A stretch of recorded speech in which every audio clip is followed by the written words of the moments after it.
शराफत से जीता मगर मुझको शरीफों से लगता था डर। सबको पता था मैं कमजोर हूँ, मैं इसलिए आज कुछ और हूँ, कुछ और हूँ, कुछ और हूँ। डिडिंग डिडिंग डिडिंग डिडिंग, नायक नहीं खलनायक है तू, जुल्मी बड़ा दुखदायक है तू, है प्यार क्या तुझको क्या खबर, बस यार नफरत के लायक है तू। डिडिंग डिडिंग डिडिंग डिडिंग, नायक नहीं खलनायक है तू। হাই, আমি Ipsita, welcome back to my channel. চলে এসেছি আবার একটা নতুন ভিডিও নিয়ে। তো আজকের ভিডিওর শুরুতে ইন্ট্রোডাকশনে যে গানটা গাইলাম, এই গানটা আজ থেকে প্রায় 1.5 বছর আগে মনে হয় আমি নিজের জন্য গেয়েছিলাম। যে ইউটিউবের সবচেয়ে বড় খলনায়িকা কে আছে চিনে নাও, আমাকে। একজনের সাথে সম্পর্ক, একজন কেন অনেকের সাথে সম্পর্ক ছিন্ন করে বলেই দিয়েছিলাম যে ইউটিউবে আমার কারোর সাথে কোনো সম্পর্ক নেই। যাই হোক, কিন্তু আজকে এখন এই গানটা কিন্তু অবশ্যই আমি আমার জন্য গাইছি না, মোটেই না। লেকিন প্রথমকার কথাগুলো একদম সত্যি। मैं सबको पता था मैं कमजोर हूँ, मैं आज इसलिए कुछ और हूँ। তো এই যে কমজোর हूँ, এইটার জন্য দুটো কথা বলে আমি শুরু করব। তবে আমাকে যে কমজোর মনে করে তার কিন্তু প্রবলেমটা আমার নয়, ঠিক আছে? তো প্রমাণ সহ কিছু জিনিস তুলে দিয়ে তারপর ডিরেক্ট চলে যাবো আমার আজকের এখনকার কন্টেন্ট।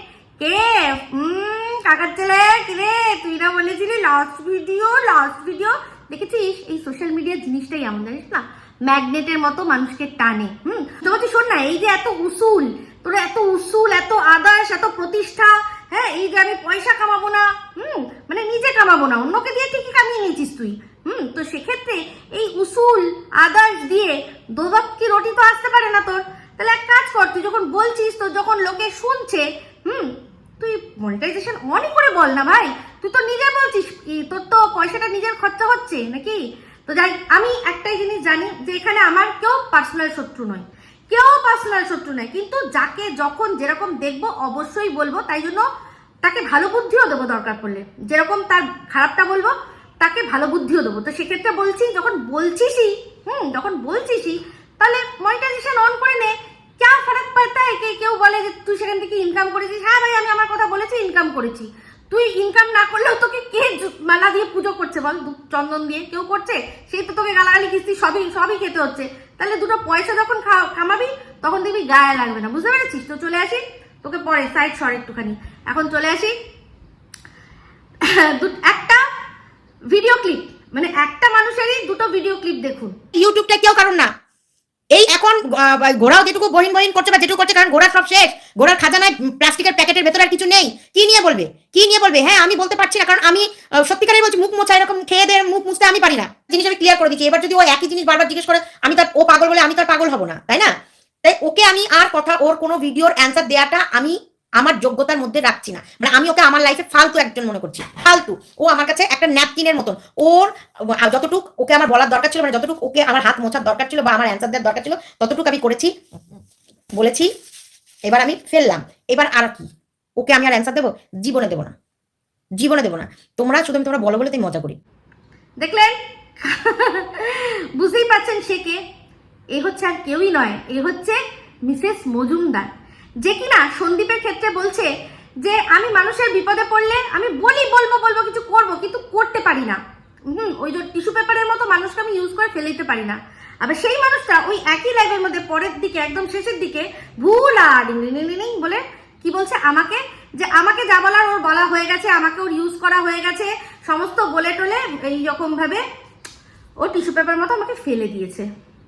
অথচ আমি দোগলা।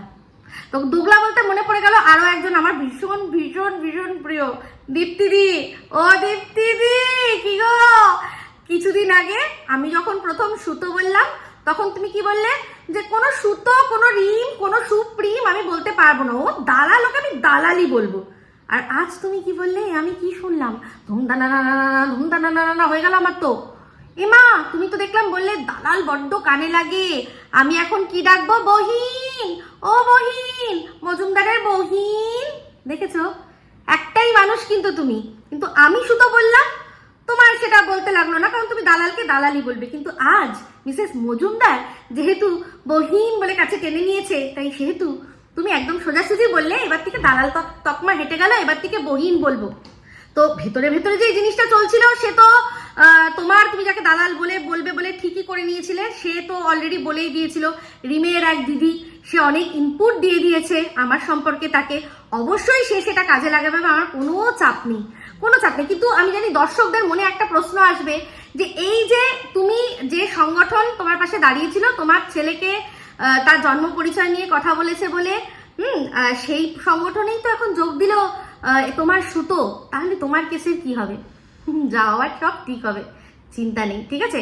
তো যাই হোক, এই সব বিষয় নিয়ে এই পুরো বিষয়টা, টিন আর সন্দীপকে এই পুরো বিষয়টা নিয়ে দারুণ একটা ভিডিও আমার যেটা মেন চ্যানেল মানে টক ঝাল মিষ্টি, সেটাতে বলবো। আচ্ছা, মেন চ্যানেল বলতে মনে পড়ে গেল, আমি কোথাও আমাকে একজন কোনো একটা অংশ পাঠিয়েছে, সেখানে বলেছে যে আমার দুটো চ্যানেল এইটা এক্সক্লুসিভ, কারণ আমার মনে হয় যে আমি এখানে এক্সক্লুসিভ কন্টেন্ট দিই, একেবারেই নয়, একেবারে ওরকম কোনো ব্যাপার না। আমার দুটো চ্যানেলই সেম, আমার দু জায়গাতে একই কন্টেন্ট থাকে। আমি কি করি, এটা একটা দিলাম অল্টারনেট, এটা একটা দিলাম, এরকম একটা ব্যাপার। কারণ এই চ্যানেলটা আমি হুট করেই তৈরি করেছিলাম, যে সময় ওটাতে স্ট্রাইক পড়েছিল, যদি কোনো প্রবলেম হয় অল্টারনেট আমি বানিয়ে রাখি। ওটা এরকম কোনো ব্যাপার নেই যে ওটা অ্যাওয়েই আর এটা এক্সক্লুসিভ, নো নো নো। নামটা আমার পছন্দ হয়েছিল, আমাকে যারা সাজেস্ট করেছিল তার মধ্যে এই নামটা আমার পছন্দ হয়েছিল, আমি সেটাই রেখেছি, ঠিক আছে? তো হয়তো একজন বলেছে, প্রশ্ন এরকম অনেকেরই মনে থাকে, ঠিক আছে? তো যাই হোক, এই হচ্ছে ব্যাপার। তো চলে আসি এবার সোজা সুজি ফোকলা, কি রে কাকার ছেলে।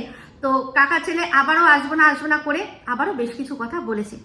তো তার মধ্যে ও যে কথাগুলো বলেছে না, তার মধ্যে প্রধান কিছু কথা আমি দিয়ে বলবো, কারণ ওর যদি পুরো লাইন বাই লাইন সব বলতে যাই মুশকিল। তো ওর বক্তব্য, ও একটা কথা বলেছে যে এই ওয়াইটিতে না আসলে আমি জানতে পারতাম না যে এখানে এত সতীরা বাস করে। বুঝতেই পারছি তোর যে বাড়ির পরিবেশ খারাপ, সে তো আমরা পাশের দেশ থেকে শুনে নিয়েছি, তোর বাড়ির পরিবেশ প্রচন্ড খারাপ, সেই জন্য তুই বাড়ির আশেপাশে সতী দেখিসনি। তোকে সতী খুঁজতে কোথায় আসতে হচ্ছে না, সোশ্যাল মিডিয়ায়। সেই সোশ্যাল মিডিয়া থেকেই নাকি তুই একজনকে পছন্দ করে এক সতী নারীকে, তার সাথে তুই গল্প করছিস। তো সবাই করছে বেহেতি গঙ্গামে হাত, তুইও ধুয়ে নিয়েছিস, মানে সবাই যা করবে তুইও তাই করবি। বারে বা মানে সবাই বৌদিবাজি করছে, তুইও তাই বৌদিবাজি করবি, সেই জন্য জাস্ট এমনি কথা বলতে শুরু করে দিয়েছিস। তাহলে এই যে চ্যাটগুলো রয়েছে, সেই চ্যাটের মধ্যে যে রয়েছে তোদের স্কুলের গল্প, এগুলো তো অনেক আগের থেকে জানি। এই যে স্কুলের গল্প তুই করেছিস চ্যাট থেকে, সেটা থেকেই কিন্তু প্রমাণিত হয় না যে তোরা পূর্ব পরিচিত। অনেক তোর আগের কথা থেকেই কিন্তু জানা যায় যে তোরা পূর্ব পরিচিত। না হলে তুই বল না, যার সাথে এই তোর বক্তব্য অনুযায়ী 23-24 দিনের আলাপ, সে বিয়ের আগে কিভাবে বাড়িতে থাকতো, সেটা কি জানা সম্ভব কোনো মানুষের ক্ষেত্রে? বা উল্টো দিকে যে আছে, তো যার সাথে আলাপ হচ্ছে, সেও তোর জন্মদিনে অলরেডি কিন্তু জন্মদিন তোর কিন্তু অনেকদিন আগে পেরিয়ে গেছে, সেই সময় অলরেডি তোকে কি গোপালদা বলে সে উইশ করে নিয়ে গেছে। তো ভুলে যাস কি করে? তোরা যদি ভুলেও যাস, তুই কি ভাবিস যে এখানে যারা বসে আছে সব তারা তোরই মতো ভুলে যাবে সব কিছু? কেউ কিচ্ছু ভোলে না। তো যাই হোক, তুই একটা কথা বলেছিস যে এই যে আমরা ট্রেনে বাসে সব জায়গায় দেখি লেখা থাকে সুন্দরী মেয়ে চাই, সুন্দরী সুদর্শন পুরুষ চাই, মনের মতো বান্ধবী চাই, এই যে এগুলো লেখা থাকে, এগুলো কেন লেখা থাকে? সবাই তো সবার সাথে আলাপ করবে, তার সাথে সম্পর্ক করবে, এই জন্যই তো এগুলো লেখা থাকে। খুব ভালো কথা বলেছিস, কিন্তু কোথাও কি সুন্দর মানে দপকা বৌদি চাই এরকম লেখা থাকে? হ্যাঁ, বা একটা কাকু চাই এরকম লেখা থাকে? তো এই যে তুই অ্যাডগুলোর কথা বললি, এগুলো কিন্তু দু ধরনের হয়। এক হতে পারে সেগুলো ম্যাট্রিমোনিয়াল, যেখানে আপনি নিজের পছন্দের মতো সুন্দর মেয়ে প্রোফাইল রয়েছে, আপনারা এখানে যোগদান করুন, সেখানে আমরা যোগাযোগ করিয়ে দেবো, দিয়ে তারা একটা যেরকম ঘটকালি আমরা আগে পাতি ভাষায় বলতাম, সেরকম ওরা একটা ফিজ নিয়ে এই জিনিসটা করে দেয়, পাত্রপাত্রীর যোগাযোগ। আরেকটা হয় এই যে আপনি ফোন করুন মনের মতো বান্ধবী পাওয়ার জন্য, তারা রীতিমতো পয়সা দিয়ে, ফুকটায় নয় কিন্তু, তারা পয়সা দিয়ে, তারা জানে যেখানে ফোন করছি, এই যে আমার সাথে গল্প করবে, সে যত ঘন্টা গল্প করবে তার জন্য আমাকে একটা ফিস দিতে হবে। বুঝতে পেরেছিস? ওখানে কোনো ফোকটিয়াল, ওগুলো কমার্শিয়াল। সেক্ষেত্রেও কোথাও বৌদির অ্যাড লেখা থাকে যে তুই চলেছিস বৌদি পাঠাতে, তুই যে বৌদি পাঠাতে বলেছিস, তবে এই যে কথাগুলো তুই বলছিস না, খুব সুবিধা হচ্ছে। কেন বলতো? সন্দীপের কথাগুলো আজকে তোর কথার সাথে মিলিয়ে দেখতে। সন্দীপ কিন্তু সেই সময় বলেছিল যে রাস্তার কুকুররা তো বসেই রয়েছে, রাস্তার কুকুররা বসেই রয়েছে, যে কোনো গৃহস্থ বাড়িতে গিয়ে মুখ মারবো। গৃহস্থ বাড়ির বউদেরকেই তাদের নিজেদেরকে সামলে রাখতে হবে, যেটা কিনা তুই আজকে বললি। তুই বললি যে হ্যাঁ ওরকম তো বন্ধুত্ব করতেই পারি, তাকে চিন্তা করতে হতো যে তার সংসার আছে, তাকে চিন্তা করতে হতো তার বাচ্চা আছে, তাই না? তো চিন্তা করে দেখ, তুই বললি যে এতটা কষ্ট সহ্য করে একটা মেয়ে তার সন্তান সে জন্ম দেয়, সেই যন্ত্রণা যদি নাও সহ্য করুক, জন্ম তো দিয়েছে যেভাবেই হোক, সেই সন্তানকে ছেড়ে এসে কোথাও থাকতে সে কেন, কি জন্য, কি প্রলোভনে, তুই চিন্তা করে দেখ তো সে করেছিল। আজকে তুই এখন নিজেকে জাস্টিফাই করতে এসছিস, হ্যাঁ, যে তুই ইউজ হয়েছিস, তুই ভিকটিম। একটা সত্যি করে কথা বলতো, তুই যখন মিশেছিলি, তোরা যখন মিশেছিলি, তুই কি নিজের সম্পর্কে সব সত্যি সত্যি কথা বলেছিলি? দেখ, ওর কিন্তু তুই সব জানতিস, ও বিবাহিত, ও এক বাচ্চার মা, ও কোথায় থাকে, এমনকি ও কত টাকা মাসে ইনকাম করে, তুই সেটা পর্যন্ত জানতিস। এমনকি তুই এইটাও বলেছিস যে সে তার শ্বশুর শাশুড়ি মানে তার বাড়িকে অনেকটা ভালোবাসে। তোরই একটা কল রেকর্ডিং রিভিল হয়েছিল, যেখান থেকে আমরা শুনেছি তুই ওকে বলেছিস যে তুমি তো তোমার বাড়ি, তোমার শ্বশুর বাড়ি তুমি ছেড়ে আসবে কি আসবে না, এরকম তুই বলেছিলি, মনে আছে তো? তাহলে সেক্ষেত্রে তুই ভাব যে একটা মানুষকে কতটা মজবুর তুই করেছিলি, সেই জন্য সেই কাজটা করেছিল। তুই তো ভালো করছিস, তুই তো তার ক্যারেক্টারটা আমাদের আরো পরিষ্কার করে দিচ্ছিস, নিজেকে পরিষ্কার করতে এসে তার ব্যাপারটা যেটা তার হাজবেন্ড বলেছিল সেগুলোকেই তুই জাস্টিফাই করে দিচ্ছিস। এই যে তোমরা ওকেই বলেছিল, ওর বোন বান্ধবীকে বলেছিল, ওকে কি কি দিয়ে রেখেছে তোমরা জানো না, ও সেগুলো পাবলিক করে দিলে এর আর শেষ হওয়া ছাড়া কোনো উপায় থাকবে না। খুব সুন্দর করে সন্দীপ বুঝিয়েছিল যে ওর কাছে দুটো রাস্তা আছে, এক হচ্ছে গিয়ে যাক প্রাণ থাক মান, আর এক হচ্ছে গিয়ে যাক মান থাক প্রাণ, দুটোর মধ্যে একটা। তো ও মান চলে যাক, জানটা আমার থেকে যাক, সেই অপশনটাই চুজ করেছিল। নাহলে ওর ভয় ছিল যে তুই যদি ওর মান সম্মান নিয়ে নিস, তাহলে ওকে নিজে হাতে নিজে প্রাণটাকে নিয়ে নিতে হবে। সন্দীপ খুব সুন্দর করে এই জিনিসটা সেই সময় বুঝিয়েছিল, সবাই বোঝেনি, আজকের ডেটে হয়তো দাঁড়িয়ে বুঝবে। আমি তখনই বুঝেছি, আমি তখন থেকেই সেই জন্য সন্দীপের পাশে রয়েছি। ওকে এতটা ভালোবেসেও, দেখ, ওকে যে আমি ভালোবেসেছি, বাসতাম, বা ওর বিপক্ষে আমি কোনোদিনও যেতে চাইনি, এখন তো সেগুলো তোদের সবার সামনে, পুরো বাড়িটির সামনে ওপেন আছে, এমনকি যাকে নিয়ে কথা সেও জানছে, তো সে অবশ্যই বোঝে। তো শোন, এখানেই হচ্ছে গিয়ে কথা, যে তুই যেগুলো বলছিস তাতে এটাই প্রমাণ করে দিচ্ছিস যে ও যে বেরিয়ে এসছিল একমাত্র তোর জন্য। বেশিরভাগটা, আমি বলবো 80% ও তোর জন্য ফিরে যেতে পারেনি, আর বাদবাকি আমি আনুষঙ্গিক ছেড়ে দিলাম। 20% কিছুটা ওর বাবা মা, আর কিছুটা আছে এই সোশ্যাল মিডিয়ার কিছু মানুষ, যার মধ্যে অবশ্যই যার হাতটা ও ধরেছিল, আর সন্দীপও যার হাত ধরেছিল তারও অবশ্যই আজকের ডেটে জানতে পারছি ভেতরকার খবর দিয়ে যে ব্যাপারটা ছিল কিছু। যাই হোক কাকা ছেলে, একটা কথা বলি, যখন বলতে পারবি না হিন্দি শুরু করলি, আবার সেখান থেকে বাংলায় ফিরে আসি, এটা কি হলো বলতো? তুই নিজের মুখে জুতো মারলি। তো যাই হোক, তুই যে অ্যাডগুলো বলছিলি তার মধ্যে তুই সবচেয়ে শেষে বললি যে পেলে বয় চাই, এরকম নাকি লেখা থাকে। আমি আজ পর্যন্ত কোনোদিনও, আমি খুব বেশি লোকাল ট্রেনে উঠিনি, কিন্তু কোনোদিনও আজ পর্যন্ত চোখে এটা পড়েনি পেলে বয় চাই। কোনোদিনও এটা দেওয়াই নেই। তো যাই হোক বন্ধুরা, এই প্লে বয় বিষয়টা কোনোদিনও আপনাদের চোখে পড়েছে কিনা আমাকে একটুখানি কমেন্ট করে বলবেন, আমি কিন্তু জানি না। তো যাই হোক চলে আসি, এই যে বলছে যে আমার সাথে সোশ্যাল সাইটেই ওর আলাপ, যদি সত্যি এটা ওর যুক্তির তর্কের খাতিরে আমি মেনে নিই, তাহলে এই যে যার সাথে ওর আলাপ, তার যে ফেসবুক থেকেই আলাপ, তো সেই ফেসবুকের পেজের মধ্যে কি কোথাও লেখা ছিল সে সিঙ্গেল বা ডিভোর্সি বা ইটস কমপ্লিকেটেড, এরকম কিচ্ছু কি লেখা ছিল? তার কিন্তু প্রোফাইলে লেখা ছিল ম্যারিড।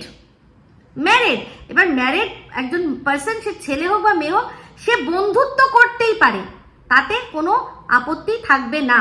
তো এই যে ভুলভাল কথাগুলো বলছে, ও কিছুই না, নিজেই নিজেকে জুতো খাচ্ছে। আর বুঝতেই পারছি যে প্রচন্ডভাবে যে এমন মানে নেশাগ্রস্ত অবস্থায় রয়েছে, দেখে বুঝতে পারছেন না, কিন্তু এই যে কিছু কিছু জিনিস থাকে দেখে বোঝা যায় না, যেগুলোকে বলে শুকনো নেশা, সেই শুকনো নেশা করে যখন মানুষ বকতে বসে তখন কি বকছে সে মাথায় রাখতে পারে না। তো যাই হোক, এই ফোকলা এখন বলছে যে টিন যে বাড়ির থেকে শ্বশুরবাড়ি থেকে বেরিয়েছিল ওর জন্য বেরোয়নি, ওর কথা মাথায় রেখে বেরোয়নি, নিজেকে বাঁচাতে বেরিয়েছে। আর এর মধ্যে ওর সাথে টিনের কোনো রকম কোনো যোগাযোগ ছিল না। আর যদি প্রমাণ দিতে পারে তাহলে ও একেবারে যা বলবেন তাই। তো ও তো আমরা নিজেই শুনেছি, সন্দীপ সেটা শুনিয়ে দিয়েছে যে ও কিরকম ভাবে বলেছে। সন্দীপ যখন জিজ্ঞাসা করেছে যে তুই কি ওকে ভালোবাসিস নাকি, তুই ওকে বিয়ে করবি, তখন বলেছে হ্যাঁ তুমি এক্ষুনি দিয়ে যাও, আমি এক্ষুনি বিয়ে করব, তুমি এক্ষুনি দিয়ে গেলেই আমি এক্ষুনি বিয়ে করব। এই কথাটা ওর নিজের মুখের কথা, ও ভুলে গেছে, একদম ভুলে গেছে। বাট আমাদের তো ভুল হয় না, আমাদের তো সমস্ত মাথায় থাকে।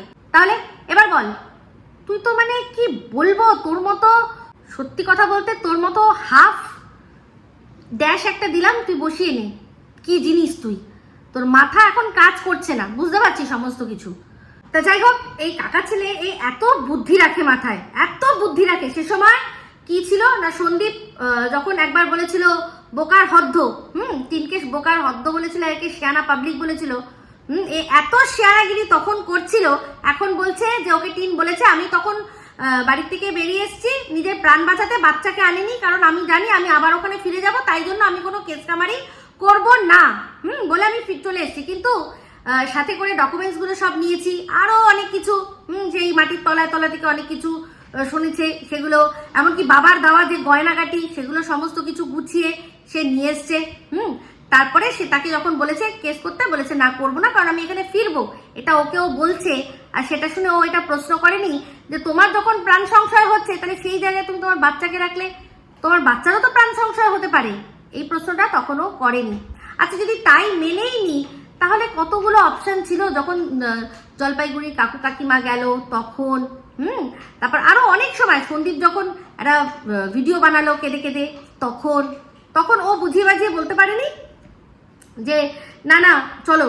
যখন সন্দীপ বলেছিল যে চলে এসো, তখন যে ফোন করেছিল, কেন রে কেন, ওই ফোনের পরেই একটা ভিডিও বানিয়েছিল, কেন রে কেন, এখন তোর মনে হচ্ছে আমাকে ছাড়া তোর মুখ দেখিয়ে না ছাড়া তোর টাইলস দেওয়া হচ্ছে না, এই কথাগুলো তো বলেছিল। কার জন্য বলেছিল, কার কথার ওপর কার ওপর ভরসা করে এই কথাগুলো বলেছিল? আমরা কি কিছুই জানি না, কিছুই বুঝি না? আজকে কিছুই না, কোনো ব্যাপার না, এই এতগুলো কথা বলছে তার পিছনে গভীর কারণ রয়েছে। তো যাই হোক, যে গভীর কারণই হোক না কেন সেটা আমি আমার নেক্সট ভিডিওর মধ্যে অবশ্যই যেটুকু আমার মনে হচ্ছে সেটুকু আপনাদের সাথে শেয়ার করছি। আজকে ওর বাবা মায়ের সম্পর্কে, মানে টিনের বাবা মায়ের সম্পর্কে বলছে, বাড়ির ওর যে কাছের মানুষজন, এটা বলছে না যে ওর মা ওর দাদা, এই ওয়ার্ড দুটো ওর মুখ থেকে বেরোচ্ছে না। কিন্তু সেই ওর মায়ের সাথেই কিছুদিন পরে গিয়ে বসে বিরিয়ানি ঠুসেছিল, মনে আছে তো? আমি নিয়ে বসে বসে বিরিয়ানি ঠুসেছিল, ওর মা ছিল সাথে। তাহলে আজকে তার নাম নিতে পারছে না। তো যাই হোক, এই কাকা ছেলের একটা এত ভ্রান্ত ধারণা, বলছে যে কেচ্ছা ব্লগাররা সব কেচ্ছা বেচে, ওদের বাড়িতে যখন মানে কোনো কথা বলে আস্তে আস্তে লোকে জানতে পারবে। মানে বুঝতে পারছেন, এরা কেচ্ছাগুলো সব তলায় চাপা দিয়ে মুখোশ পরে সমাজের মধ্যে ঘুরে বেড়ায়। সেই জন্যই ওর বাড়ির আশেপাশে কিন্তু ওদের বাড়ির সব কেচ্ছা সবাই জানে, যতই ওরা চাপাসরে কথা বলুক না কেন। কিন্তু বিক্রি করছে না মানেই যে বাড়িতে কেচ্ছা নেই, এটা কিন্তু কোনো কথা নয়। যারা ব্লগাররা যারা তাদের যা হচ্ছে তারা দেখাচ্ছে, বাট ও মনিটাইজেশন অন করেনি, কিন্তু বেচছে তো সেই কেচ্ছাই, দেখাচ্ছে। ও ফ্রিতে বন্টন করছে, ওদের পাড়াতে ওরা ওদের কেচ্ছা ফ্রিতে বন্টন করেছে। সেই জন্য ওর মায়ের চুড়ি, বোনের চুড়ি কোথায় কি করেছে সমস্তটা জানে। ওর মা কিভাবে ওর যে বন্ধুরা, জাহাজের বন্ধুরা, তাদের জিনিসপত্র যখন চুরি করে নিয়ে এসছে সেগুলোকে ও মানে জাস্ট ধামা চাপা দেওয়ার জন্য, আমার ছেলে যা করেছে বেশ করেছে সেগুলো সমস্ত কিছু আমরা কিন্তু সমস্তটা জানি। ওর কেচ্ছা কোথায় বেরোলো না, ওদের চারপাশে এত আস্তে আস্তে কথা বলেও তো সব সারা দুনিয়া ওদের বাড়ির কেচ্ছা জানে। তাহলে লাভটা কি হলো?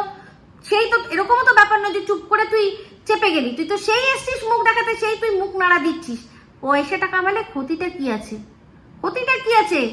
তোর বক্তব্য এটাই যে আমি নিজের কেচ্ছা বেচবো না, ফ্রিতে দেব, কিন্তু অন্যের কেচ্ছা নিয়ে আমি কি করব, অন্যকে দিয়ে বলবো যে যাও তুমি কন্ট্রোভার্সি করো।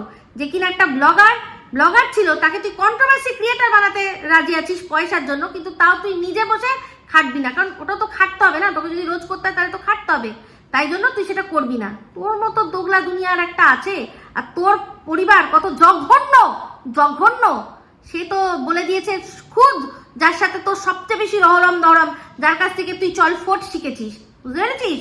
তো যাই হোক, একটা দারুণ কথা শুনলাম এই কবিতা চোর কাকার ছেলের মুখে।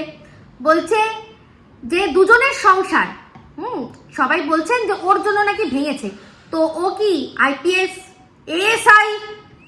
আমি শুধু হাসছি। হ্যাঁ, ও কি আইপিএস এএসআই যে ও কারো সংসার ভেঙে দেবে? আইপিএস এএসআই এরা কারো সংসার ভাঙে? ও অ্যাকচুয়ালি আইপিএস বলতে বলেছিল, আর তার সাথে ও আইএস অফিসারের কথা বলতে গেছিল, সেটাকে বলছে এএসআই। তো ঠিক আছে, মানছি ও আইপিএসও না, ও এএসআইও নয়। তো সেক্ষেত্রে ও কি করে এই কথাটা বলছে যে কেন সংসারটা ভেঙেছে? একজন সে বলছে যে একটু এগুলো চলুক, দুটো পয়সা ইনকাম করি, আর একজন ভাবছে যে আমি এত কিছু দিলাম তারপরেও আমার এই অবস্থা কেন? সেটাও কি করে জানলো? সন্দীপের মনে কি চলছে ওটা ও কি করে জানলো? কোন আইপিএস বা এএসআই কারণ মনের কথা বুঝতে পারে? কারণ সন্দীপ তো ভিডিওর মধ্যে যেটা বলছে যে তুমি ফিরে এসো, সংসারটা আবার জোড়া লাগুক। নন মনিটাইজ কিন্তু ছিল ওটা, বুঝলি কাকা ছেলে? ওটা নন মনিটাইজ ছিল। যেই ভিডিওটা সবার প্রথম ও ছেড়েছে নন মনিটাইজ ছিল, আর সেটাকে ও ডিলিটও করে দিয়েছে। আর যেটাতে ওর বউকে ও কেটে কেটে ডেকেছে সেটাও নন মনিটাইজ, যা গিয়ে এখনো রয়েছে। সেটাতে দেখ, তুই যে বড় বড় কথা বলছিলি না যে দেখবে তো একটাও অ্যাড আসে কিনা, সেখানেও তুই দেখে নিস কোনো অ্যাড আসবে না, আমরা জানি, বুঝতে পেরেছিস? তাই সেই জন্য বলছি বেশি ভাট বকিস না। যেটা করার তুই দায়িত্ব নিয়ে করেছিস, তুই দায়িত্ব নিয়ে করেছিস। একটা মানুষের সাথে একটা মেয়েকে ঠকিয়েছিস, তাকে মুম্বাইয়ের স্বপ্ন দেখিয়ে, সমস্ত কিছু স্বপ্ন দেখিয়ে ঠকিয়েছিস। তুই তোর দিক দিয়ে কি ঠিক করেছিস সেটা বল না।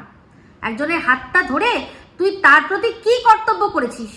তুই যে বলছিস যে সেই মেয়েটি বলছে যে যাকে আমি এত ইনকাম করে দিলাম, সেই ইনকামের পেছনে ওই ছেলেটিরও হাত রয়েছে, আর আজ যেটা ও বসে বসে করছে সেটা সম্পূর্ণ নিজের দমে নিজেকে বেচছে। সেখানে কিন্তু তোর কোনো হাত নেই, কিন্তু তোর হাতে সেই পয়সারই স্মার্ট ওয়াচ আমরা দেখেছি, ঠিক আছে? সো মাইন্ড ইউর ল্যাঙ্গুয়েজ, ওকে? পাশে দাঁড়ানো, পাশে দাঁড়ানোর মানেটা যারা বুঝবে, আর যারা বুঝবে না তারা পোগো দেখবে। বুঝতেই পারছি। তবে আমি পোগো দেখার ব্যাপার নই, আমি কিন্তু একদম ডাইরেক্ট নেটফ্লিক্স দেখি, আরো অনেক কিছু আছে যেখানে একদম দারুণ দারুণ কন্টেন্ট থাকে, বুঝলি না? তো সেক্ষেত্রেই বলছি, তোর কি দরকার ছিল? ও ওর বাপের বাড়িতে এসেছিল, তুই ওর সাথে দেখা করার জন্য এত লাফালাফি যদি না করতিস তাহলে ও বাপের বাড়িতে থেকেই, এটা আগেও বলেছি, তোর সাথেই দরকার পড়লে ফোনে চ্যাট করতো। সেক্ষেত্রে না ওর বাবা মাকে ওর বিরুদ্ধে এত কড়া স্টেপ নিতে হতো, আর না হি জিনিসটা এতটা গড়িয়ে যেত। ওর বাবা মা তখন যেটা করেছে সেটা শুনতে যতই খারাপ লাগে, কিন্তু জিনিসটা কিন্তু করতে হতো, কারণ সে বেপরোয়া, সে একটা বাঁধা গরু, যাকে বলে সুন্দর বাঁধা গরু ছিল। সে বাঁধা গরু যখন ছাড়া পেয়েছে, সে কোন দিকে যাচ্ছে, কার বাগানে ঢুকে যাচ্ছে, কার কি ক্ষতি করছে, কি হয়ে যাচ্ছে সেটা বুঝতে পারছে না। ক্ষতি মানে যে তুই পোগো বলছিস না, আমি বলছি শোন, মেয়ে বেরোচ্ছে, বিবাহিত মেয়ে, সে কোথায় গিয়ে কি করছে, তার ফলে কি হয়ে যেতে পারে তুই বুঝতেই পারছিস খুব ভালো করে। হাড় ভাঙা জানিস না? হাড় ভাঙা জানিস তো? হাড় ভাঙার কত কষ্ট সেটা জানিস তো? তো সেই হাড় ভাঙার সাথে সাথে পা ফাঁক করাটা তো জানিস তো? জানিস না? পোগো দেখবি না নেটফ্লিক্স দেখাবো তোকে? তাহলে সেগুলো সব জানিস তো। বাবা মায়ের এই চিন্তা তো হবে না যে যদি বাই এনি চান্স, এই যে এখন একটা মেয়ে, তাকে দায়িত্ব করে শ্বশুরবাড়ি থেকে আমরা নিয়ে এসেছি, তার গার্জিয়ান, তার হাজবেন্ড, এখনো তার কোনো রকম কোনো ডিভোর্স হয়নি। এই মেয়েটি আমাদের কাছে থাকার ধরুন যদি কিছু একটা হয়ে যায়, আজকের ডেটে কত আমরা দেখছি না প্রেম করে ফুসলিয়ে ফাসলিয়ে নিয়ে গিয়ে কোথাও বিক্রি করে দিচ্ছে। আর তুই তো মুম্বাইতে থাকিস, যা মুম্বাইতে যা, কামাটিপুরাতে যা না, সেখানে দেখেছিস কত মেয়ে আছে, কত মেয়েকে ফুসলে ফাসলে নিয়ে গেছে, জানিস না? কাঠিয়াবাড়ি যে কি যেন আলিয়া ভাটের সিনেমাটা, ওটা দেখবি, ওটা দেখে বুঝেছি। তো সেখানেও কিন্তু প্রেম করে ফুসলে ফাসলে নিয়ে গিয়ে অনেক কিছু করেছে। তো সেক্ষেত্রে বাবা মা যে কড়া স্টেপটা নিতে বাধ্য হয়েছে। যদি ওই যে এসে হাতটা না ধরতিস না, মেয়েটার কিচ্ছু না, মেয়েটা ওখানেই থাকতো, বাবা মায়ের আন্ডারেই থাকতো, আর যা হয় সব ঠিক হয়ে যেত। তুই সত্যি যদি ওর ভালো চাইছিস, তাহলে এই যে এরকম ভাবে পোগো দেখানোর কথা বলছিস না, তো সেরকম গিয়ে মানে একেবারে ডাইরেক্টলি ফ্যাশন শো করাতিস না, বুঝতে পেরেছিস? তো এই হচ্ছে আসল কথা, ফালতু বকওয়াসটা কম কর। যা হয়েছে বলেছি না, 80% তোরই জন্য হয়েছে, তোর জন্য হয়েছে। আজকে তুই নিজের বউ রাখতে পারিসনি, তুই তো নিজের বউ রাখতে পারিসনি। তুই যে সন্দীপকে বলছিস যে তার তো বোঝা উচিত ছিল, সোনার ডিম পাড়া হাঁস, এই সেই হানা টানা, তো তুই তোর বউকে কেন রাখতে পারলি না বলতো? তুই বুঝতে পারিসনি?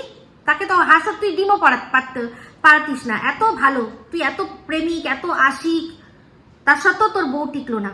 তাহলে কেন টিকলো না? অন্যের বউকে তুই দিতে গেছিস সাহারা, কি অবস্থা না?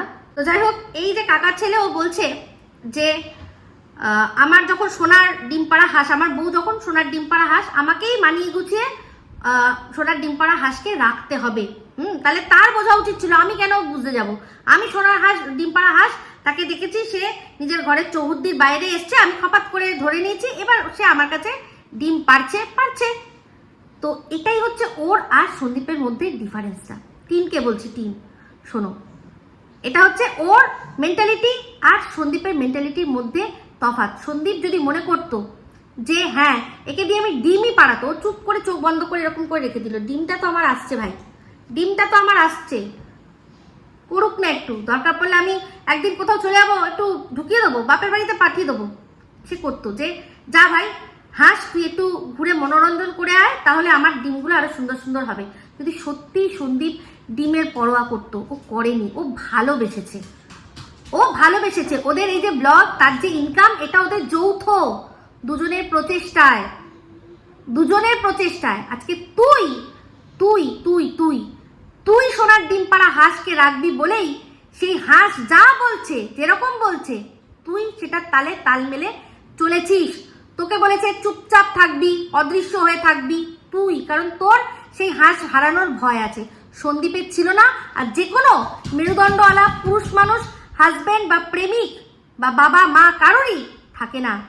তারা ভালোবেসে শাসন করে রাখতে জানে যে এখন আমার ওপর রাগ করলেও পরবর্তীকালে বুঝতে পেরেছিস? সন্দীপ সোনার ডিম পাড়া হাঁস ভেবেও তার বউকে রাখেনি, তার বউই তাকে এই পথে নিয়ে এসেছিল। যখন দিদির হয়ে কাজ করতো তখনও যে দিদিরা বেশি করে সব পেয়ে যাচ্ছে, আমরা ঠকছি, আমরাও টুকটুক করে করি, সে কিন্তু তার দিদির দেওয়ার যেটুকুতে খুশি ছিল, বরাবরই ছিল। সেক্ষেত্রে ছেলেটিকে দেখেছি, হ্যাঁ ছেলেটি কিপটে হতে পারে, অবশ্যই ও কিপটে আছে, কি দিনেরই ছিল, মে রুমালি বান্না চাতি হু। তো এইরকম একটা ব্যাপার ছিল, বুঝতে পেরেছিস? তাই ফালতু বকিস না, এটা তোর ওছা মেন্টালিটি, সেই জন্যই তুই দেখছিস আজকে পয়সার জন্য, তাই চুপ করে কখনোই, তুই যদি সত্যি তার পাশে দাঁড়িয়েছিস, বলতিস ডিভোর্স দাও, দিয়ে তুমি নিজের মতো নিজে যা বলছে মেনে নাও, সেরকম ভাবেই তো হয়েছিল, তাই না? তাহলে অ্যাকচুয়ালি ও তোকে বুঝে গেছে। হ্যাঁ, মোহভঙ্গ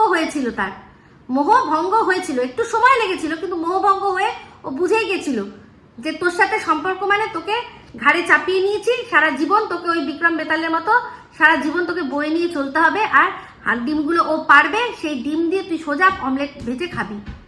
হ্যাঁ, ও শুধুমাত্র টাকা রোজগারের একটা মেশিন হয়ে গেছে, আর সেই জন্য ওকে যে স্বাধীনতাটুকু ওইটুকুই সে পাবে, সেটা আস্তে আস্তে খর্বও হতে শুরু করবে।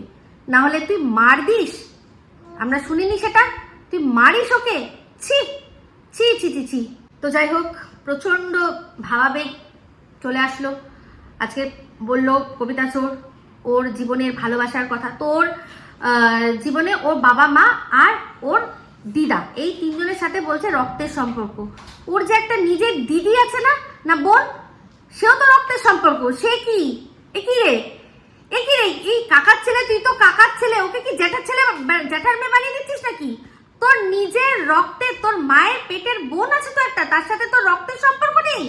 এই কি অবস্থা! মানে এই যে দেখুন, ও বিক্রি করুক না করুক, ওর বাড়ির যে কেচ্ছাগুলো বেরোয় সেগুলো যে সত্যি, সেগুলোতে কিন্তু ওই নিজের স্ট্যাম্প পেরে দিয়ে যাচ্ছে। এরপর কিন্তু আমাদের দোষ দেবেন না। হ্যাঁ, ও কিন্তু নিজেই পরিষ্কার বললো, নিজের দিদি, মায়ের পেটে বোন, তাকে রীতিমতো মানে বললো তার সাথে ওর কোনো রক্তের সম্পর্কই নেই। ছি, মানে সে রাখে না নাকি? যাই হোক, তবে দুঃখ পেলাম শুনে, ও সবচেয়ে ভালোবাসে ওর দিদামাকে, দিদামাই কাছেই ও বড় হয়েছে। দেখুন এই যে ও কিন্তু মা দিদার কাছে বড় হয়েছে, আমিও কিন্তু বড় হইনি, কিন্তু ছোটবেলায় দিদার কাছে রয়েছি। আমরা কিন্তু দেখুন বলছি, আমরা কিন্তু আমাদের মাদের কোনোভাবে অসম্মান করি না বা মাদেরকে কিন্তু ঘৃণা করি না, কিন্তু এরকম ওয়াইটিতে একজন আছে জানেন তো, দিদামাই মা, মা মা নয়। তাহলে বুঝতে পারছেন এরকম ঘর ঘর কি কাহানি। দিদা মা অনেকেরই আছে মায়ের থেকেও বড় হয়ে যায়, কিন্তু তা বলে মাকে তারা ছোট করে না। তো যাই হোক, সেখানে যখন উনি মারা গেছেন ও শেষ মুখটা দেখতে পায়নি। তো ভাই তৎকাল বলে তো একটা জিনিস থাকে, হ্যাঁ টিকিট তুই পাস বলছে দুর্গাপুজো, সেই জন্য আমি টিকিট পাইনি। তৎকাল বলে একটা জিনিস থাকে যেটা এমার্জেন্সির জন্য সেখানে মানুষ টিকিট পায়, অবশ্য তার জন্য টাকা লাগে। সেই টাকা দিয়ে তুই যদি একটা ভাবিস দান মারি, যদি একটা ডাবল হয়ে যায় তাহলে আমি যাব, আর সেটা দেখিয়ে যদি সব সর্বনাশ হয়ে যায়, সেটা তো কারোর দোষ নাই। বলছি কি সেই দুঃখে কি তুই মাতাল হয়ে এমন চাতাল হয়ে কেবিনের মধ্যে শুয়েছিলি সেই দিনকার যে ফটোটা, সেটাই কি ভাইরাল হয়েছে রে? আমার মনে হচ্ছে সেটা, কারণ সেটা তোকে খুব দুঃখ দুঃখ দেখেই বোঝা যাচ্ছে। তো যাই হোক দিদামা মুখ দেখতে পারিস না পারিস, কিন্তু এই যে এখন চিন্তা করছিস ওনার আত্মার কিন্তু শান্তি একটু না একটু হলেও পাচ্ছে। তো যাই হোক, সেটা বলতে গিয়ে তারপর যে কথাটা তুই বললি, বাবা মা দিদামা এদের ভালোবাসার পরে আসলো তোর জীবনে লেডি লাভ।